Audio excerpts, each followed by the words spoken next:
D'aucuns estiment que pour donner plus de légitimité aux projectionnistes, la génétique peut être une arme cruciale. C'est ainsi que deux généticiens, Oster et Béard, ont des conclusions qui sont parfois controversées dans le domaine scientifique. C'est ainsi qu'Antonio Torroni, généticien à la faculté de Pavie en Italie, fait remarquer leur manque d'objectivité. Il indique également que leur but principal est de faire dériver les populations juives actuelles d'un noyau judéen moyen-oriental et donc de tenter de limiter ou de ne pas mettre l'accent sur les différentes interactions qu'il y a eu entre les communautés juives et les voisins non juifs à travers l'histoire, c'est-à-dire des conversions au judaïsme pourtant solidement documentées et prouvées aujourd'hui par la science. Cette pratique n'est pas nouvelle, elle avait déjà cours en Israël dans les années 50. Les généticiens avaient effectivement des travaux qui se basaient sur deux axes. Le premier était d'accentuer les différences entre les juifs et leurs voisins non juifs. La seconde était d'accentuer les points communs, les similarités entre les différentes communautés juives à travers le monde, et donc de faire croire à un noyau judéen moyen-oriental qui leur serait commun à toutes. Alors, décryptage. Mythe ou réalité? Les juifs forment-ils un groupe génétique homogène?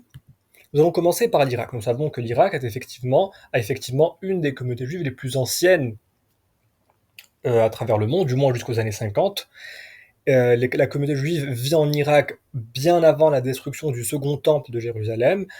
Elle y est plus exactement depuis la destruction du premier temple de Jérusalem avec l'exil babylonien, et cette communauté a fait le choix de ne pas retourner en Terre Sainte, du moins une grande partie de ses membres. Alors, qu'en est-il de leur profil génétique? Nous avons là donc la moyenne d'échantillons prélevés à partir d'études sur les juifs irakiens, donc c'est l'échantillon que nous voyons tout en haut, donc juifs irakiens, et nous avons juste en bas, donc nous avons à gauche la distance génétique qui le sépare des populations qui s'affichent à droite.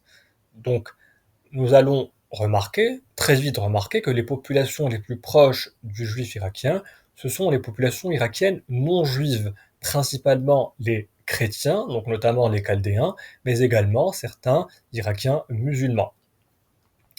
Nous voyons notamment que la distance est plutôt faible, et même très faible, entre la moyenne des juifs irakiens et puis certains chrétiens irakiens, voire certains musulmans. La distance est d'à peine 0,016, 0,018, 0,020, donc une distance qui est extrêmement faible et qui donc va dans le sens d'un grand nombre de conversions de Mésopotamiens au judaïsme, principalement à l'époque pré-islamique, principalement pendant l'Antiquité.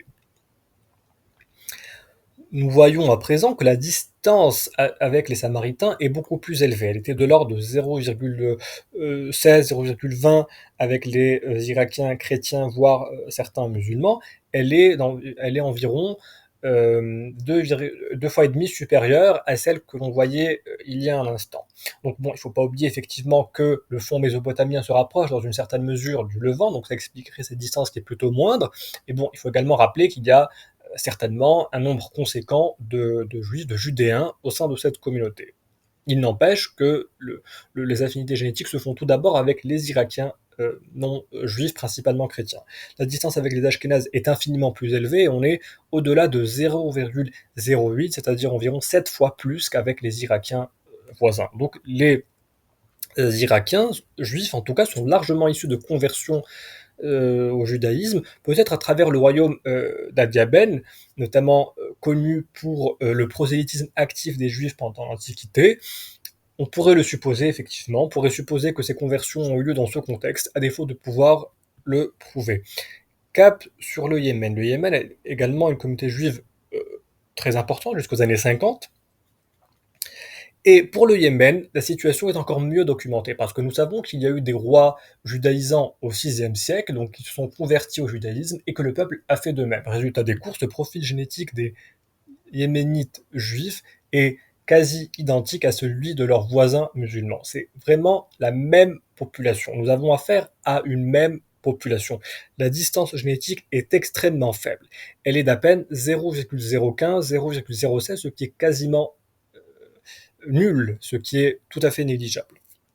En revanche, quand on compare les Juifs yéménites aux Samaritains, c'est-à-dire la population la plus proche des anciens israélites, la plus proche des anciens Hébreux, eh bien, nous voyons que la distance est infiniment supérieure. Elle est de 0,08, c'est-à-dire environ 7 fois plus qu'avec leurs voisins musulmans. Donc les Yéménites musulmans, comme juifs, forment absolument un même groupe génétique. Nous allons regarder à présent donc les juifs yéménites et les comparer aux juifs irakiens. Nous allons voir que la distance est également beaucoup plus élevée. Elle est de 0,1, ce qui est pratiquement 10 fois plus qu'avec leurs voisins musulmans. Nous pouvons faire le même exercice avec les juifs marocains, comparer les juifs yéménites et les juifs marocains, la distance est infiniment plus élevée, et puis avec les Ashkénazes, elle l'est encore plus. Donc nous sommes vraiment dans une population largement locale, issue de conversions locales. Cap à présent en Asie centrale, et puis plus exactement à Bukhara. Donc Bukhara, en Ouzbékistan, donc une communauté iranophone, et le profil génétique est effectivement proche des populations iranophones. C'est ainsi que la distance génétique des juifs de Bukhara avec les Iraniens lors est plutôt faible. Elle est de 0,27, arrivent ensuite les juifs iraniens, et puis ensuite nous avons les Zoroastres et d'autres communautés iranophones. Donc nous voyons bien que ce sont des populations largement issus de conversions de ce domaine géographique iranophone. La distance avec les Samaritains est très élevée, comme on peut le voir, elle est de 0,8, donc infiniment plus qu'avec les voisins, ou du moins avec les populations iranophones. Pareil pour les Ashkénazes ou les juifs marocains, nous voyons que les juifs de Bukhara sont très éloignés des Ashkénazes et des juifs marocains, avec des distances qui gravitent autour de 0,08, 0,010, 0,09, voire 0,1, c'est-à-dire environ 3 fois plus, voire 4 fois plus qu'avec les Iraniens ou d'autres populations iranophones. À présent, cap sur l'Italie. Nous savons qu'il y avait en Italie des communautés juives bien avant la destruction du second temple de Jérusalem, notamment à Rome et dans le sud. Résultat des courses, les juifs italiens sont largement issus de conversions locales. Nous voyons que les populations les plus proches des juifs italiens sont tout simplement des Italiens, particulièrement du centre, voire du sud. La distance avec les populations levantines est élevée. Les plus proches sont les chrétiens du Liban, avec une distance qui avoisine 0,05. Mais pour comparer avec les Samaritains, nous voyons que la distance avec eux est de 0,066, ce qui est plutôt élevé, en tout cas ce qui est beaucoup plus élevé que la distance avec leurs voisins non juifs, environ 2 à 3 fois plus élevé qu'avec leurs voisins non juifs. Donc les juifs italiens sont également largement issus de conversions locales au judaïsme. À présent, le Yiddishland, c'est-à-dire les populations ashkénazes. Alors il faut savoir que les populations ashkénazes sont relativement homogènes d'un point de vue génétique. Il y a effectivement les Allemands qui se distinguent un petit peu, mais plus on va vers l'Est, plus le profil génétique est homogène. Alors nous avons donc sélectionné la Biélorussie. Nous voyons ici que les populations les plus proches sont des populations européennes, car les Ashkénazes sont tout d'abord européens d'un point de vue génétique. Les populations les plus proches sont particulièrement italiennes, donc du sud, mais également du centre, hein. Nous voyons bien que les Ashkénazes ont plus d'affinités, par exemple, des Italiens des Marches, de Toscane, d'Émilie, même du Piémont, de Ligurie, de Lombardie, c'est-à-dire du nord, beaucoup plus avec ces populations-là, donc même du nord de l'Italie, qu'avec les Levantins. Et lorsqu'on compare avec les Samaritains, qui sont tout en bas, nous voyons que la distance est de 0,09, c'est-à-dire infiniment plus qu'avec toutes les populations italiennes, y compris celles du nord. Donc les Ashkénazes sont largement issus de conversions européennes au judaïsme. À présent, les juifs marocains. Alors les juifs marocains ont un profil effectivement assez différent de ce que nous avons vu précédemment. En effet, lorsqu'on les compare avec leurs voisins musulmans, donc les voisins marocains musulmans, et de l'autre côté avec les populations levantines, on remarque effectivement qu'elles se rapprochent davantage des populations libanaises, notamment chrétiennes palestiniennes. C'est absolument indéniable. Le Maroc est en ce sens une exception par rapport à ce que nous avons vu précédemment. Néanmoins, il faut procéder à d'autres modélisations pour comprendre qu'il y a effectivement eu des conversions de berbères au judaïsme, principalement évidemment, pour ne pas dire exclusivement, à l'époque pré-islamique. Cette composante berbère est ici représentée par les échantillons guanches, c'est-à-dire les habitants des îles Canaries pré-islamiques. Eh bien, nous voyons là que les juifs marocains ont généralement une généreuse composante guanché, c'est-à-dire berbère, nord-africaine. Elle est même de l'ordre de 36% dans le sud marocain et elle avoisine environ 26, 25, 22. Elle est pour une moyenne d'environ 20-21, ce qui est tout à fait significatif. Surtout lorsqu'on compare ça avec les populations véritablement levantines, eh bien on comprend, on voit bien la différence, hein. Les Druzes, par exemple, libanais en ont 0%, les musulmans libanais 1, les chrétiens palestiniens 4, les musulmans palestiniens 4. Donc les juifs marocains ont effectivement une forte composante berbère. Seulement, elle n'est pas suffisamment forte pour les rapprocher davantage des Marocains que des populations levantines.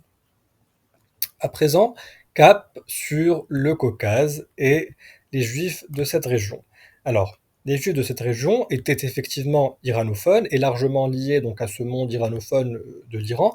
Et nous allons voir à présent leur structure génétique qui est largement donc levantine, comme nous pouvons le voir, hein, c'est la composante principale, elle arrive en tête, mais nous pouvons voir que la moitié du reste, en fait, est largement issue de conversions de populations iraniennes, iranophones, ou même du Caucase au judaïsme. Nous voyons par exemple que les juifs de Géorgie ont 30% de composantes similaires aux Géorgiens non juifs. Donc le tiers de leur ADN vient de conversion de Caucasiens au judaïsme, et il en va de même, à un degré légèrement moindre, pour les juifs d'Azerbaïdjan ou du Daghestan. Donc des conversions locales qui sont très importantes et qui ont contribué à façonner le profil génétique des juifs du Caucase. À présent, cap sur l'Inde.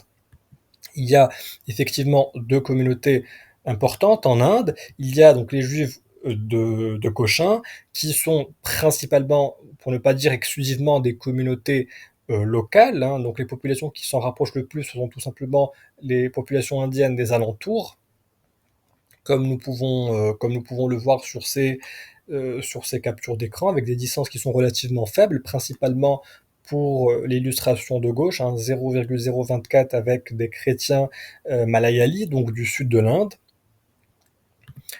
Et puis, il y a la communauté de Mumbai, avec des résultats que nous voyons ici, donc avec un, une proximité assez importante avec les musulmans du Gujarat en Inde. Et voilà, donc cette région, en fait, de l'ouest de l'Inde et de l'est du Pakistan. Et les Bêta Israël, les Juifs d'Éthiopie à présent, eh bien, nous pouvons remarquer que ce sont les populations éthiopiennes non juives, voisines, qui sont les populations les plus proches, notamment les Amharas, avec une distance qui est quasiment qui est insignifiante. Elle est de 0,011, ce qui est vraiment insignifiant. Nous avons vraiment affaire aux mêmes populations. Quid à présent des populations antiques du Levant? Parce que si nous devions regarder la continuité chez les communautés juives et chez les communautés levantines, c'est-à-dire authentiquement levantines, les Palestiniens ou les Libanais, eh bien nous devrions comparer l'ADN de toutes ces populations avec les ossements, les restes que l'on a retrouvés à l'époque antique. Eh bien, le constat est assez évident. Nous avons pris donc l'échantillon de Megiddo, qui date de l'âge de fer, et nous avons donc tenté de retracer les populations qui s'en rapprochaient le plus. Donc par ordre de classement, nous avons donc les Samaritains qui arrivent en tête, ce qui n'est pas pour nous surprendre bien évidemment. Nous avons dit que les Samaritains étaient la population la plus proche des Hébreux, mais nous voyons qu'arrivent juste après les Palestiniens, donc chrétiens, mais également musulmans. C'est-à-dire qu'en deuxième position, nous avons des musulmans de Naplouse. Et nous savons qu'à Naplouse, il y a effectivement eu un grand nombre de conversions de Samaritains à l'islam à travers les siècles, ce qui explique le profil des musulmans de Naplouse qui est largement identique à celui des Samaritains de Naplouse, effectivement. Nous avons donc des chrétiens palestiniens et puis des Palestiniens, de musulmans, de Nazareth, de Galilée, de Silouad, qui sont en fait qui figurent parmi les populations les plus proches de de Megiddo, c'est-à-dire d'un site qui se situe en Israël, Israël actuellement. Nous avons donc ensuite un juif irakien, ce qui n'est pas pour nous étonner, étant donné que l'Irak est effectivement une région voisine. Nous avons ensuite des Palestiniens musulmans, donc d'Acre, de Ramallah, et ainsi de suite. Et donc nous voyons petit à petit donc des populations juives apparaître ici et là, donc notamment les juifs syriens, les juifs iraniens, effectivement, mais ce qui est très flagrant dans cette représentation, c'est que les communautés juives ont, pour la plupart d'entre elles, une distance supérieure à 0,6, pour ne pas dire pour la quasi-totalité d'entre elles. Et cette distance peut même aller jusqu'à 0,34 pour les juifs éthiopiens, ce qui n'est pas pour nous étonner. Elle gravite autour de 0,22, 0,28 pour les juifs d'Inde. Pour les Ashkénazes, elle gravite autour de 0,09, c'est-à-dire environ 3, 3 fois, elle est 2 à 3 fois supérieure à celle des Palestiniens. Donc, juste au-dessus figurent donc les juifs de Bukhara, des juifs marocains, des juifs du Yémen, des juifs italiens, des juifs de Géorgie, tout comme nous pouvons le voir, largement issus de conversions locales au judaïsme. Donc, très concrètement, si une population a bien des traces de continuité avec les populations antiques de la région, ce sont bien entendu davantage les Palestiniens que les communautés juives à travers le monde. D'ailleurs, c'est cette capture d'écran que j'ai prise pour illustrer un petit peu toute cette hystérie par rapport à la génétique des Palestiniens, par rapport aux Ashkénazes qui seraient donc très proches des populations du Levant antique. Eh bien, cela reflète plus une hystérie, du désespoir, plutôt que la réalité scientifique.